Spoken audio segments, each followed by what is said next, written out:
Hello friends, நம்ம இன்றைக்கி இதை பற்றி பார்க்க போகிறோம்னா இலக்கியா வர போகிற எபிசோடில் என்ன இன்ட்ரெஸ்டிங்கான சுவாரஸ்யமான விஷயம் நடக்க போகிறாங்க பார்க்க போகிறோம். வாங்க வீடியோக்குள்ளே போயிடலாம்.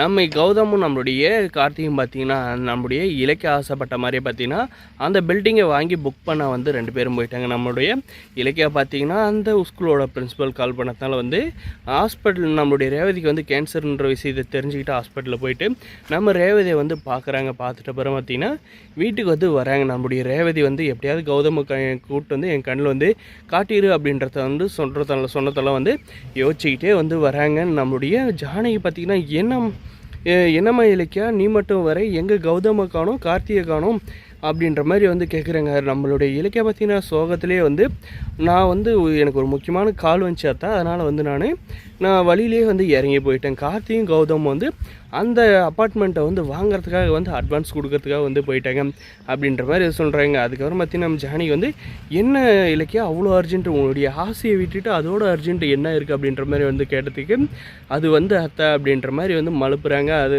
இப்போ சொல்கிறியா இல்லையா இலக்கியா, நீ வந்து ஏதோ ஒன்று உள் மனசுக்குள்ளே வச்சுக்கிட்டு என் கையில் வந்து சொல்ல வந்து மறைக்கிற அப்படின்ற மாதிரி வந்து கேட்குறாங்க. அதுக்கு பார்த்திங்கன்னா நம்ம இலக்கியா வந்து மனசை திறந்து சொல்கிறாங்க. அத்தை ரேவதி அத்திக்கு வந்து கேன்சர் வந்துட்டு இருக்குது. அந்த ஸ்கூலோட பிரின்சிபல் வந்து கால் பண்ணி சொன்னாங்க. நான் போய் ஹாஸ்பிட்டலில் வந்து பார்த்தப்பறம் தான் தெரியுது அவங்களுக்கு வந்து பிளட் கேன்சர்னு. அவங்க வந்து பொழைக்கிறதே ரொம்ப வந்து கஷ்டம். அவங்க வந்து ரொம்பவுமே வந்து கவலையில் வந்து இருக்காங்க. அவங்க வந்து ரொம்ப நாளைக்கு வந்து உயிரோட இருக்க மாட்டாங்க அப்படின்ற மாதிரி வந்து டாக்டர் வந்து சொல்லிட்டாங்க.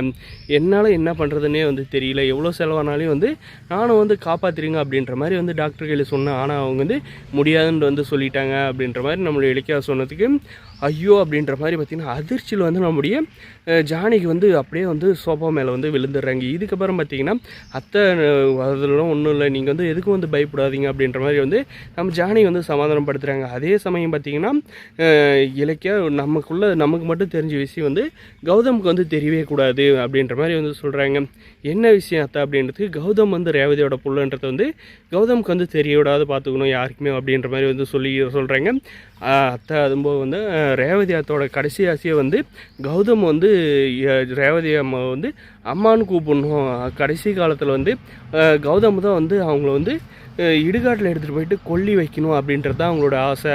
அப்போ தான் அவங்களுடைய ஆத்மா சாந்தி அடையும் அப்படின்ற மாதிரி வந்து என்கிட்ட வந்து சொல்கிறாங்க. மறுபடியும் நாளைக்கு வந்து ஹாஸ்பிட்டலுக்கு வரேன்ட்டு சொல்லிட்டு வந்திருக்கேன். ஆனால் கண்டிப்பாக ரேவதி அத்தை வந்து இங்கே நம்ம ஊரில் தான் வந்து இருக்காங்க அப்படின்றத வந்து தெரிஞ்சுக்கிட்டா கௌதம் கண்டிப்பாக வந்து அவங்கள பார்க்காது வந்து போகாது இருக்க மாட்டான் அப்படின்ற மாதிரி வந்து சொல்கிறாங்க. அதுக்கு பார்த்திங்கன்னா நம்முடைய ஜானி என்ன சொல்கிறாங்கன்னா இலக்கியா அந்த மாதிரி விஷயத்தை எதுவுமே வந்து பண்ணுறாத, கௌதமுக்கு வந்து எதுவுமே வந்து தெரியக்கூடாது அப்படின்றாங்க. நம்ம இலக்கிய இதுக்கு மேலே வந்து எந்த மாதிரி முடிவு எடுக்க போகிறாங்கன்றது வரப்போகிற எபிசோடு தாங்க தெரிய போகுது. இந்த வீடியோ பிடிச்சதை லைக் பண்ணுங்கள். வரப்போகிற எபிசோடு இது மாதிரி தாங்க நடக்க போகுது. தேங்க்ஸ் ஃபார் வாட்சிங். முடிஞ்ச வரைக்கும் நம்ம சேனலை வந்து சப்ஸ்கிரைப் பண்ணி சப்போர்ட் பண்ணுங்கள். தேங்க்ஸ் ஃபார் வாட்சிங்.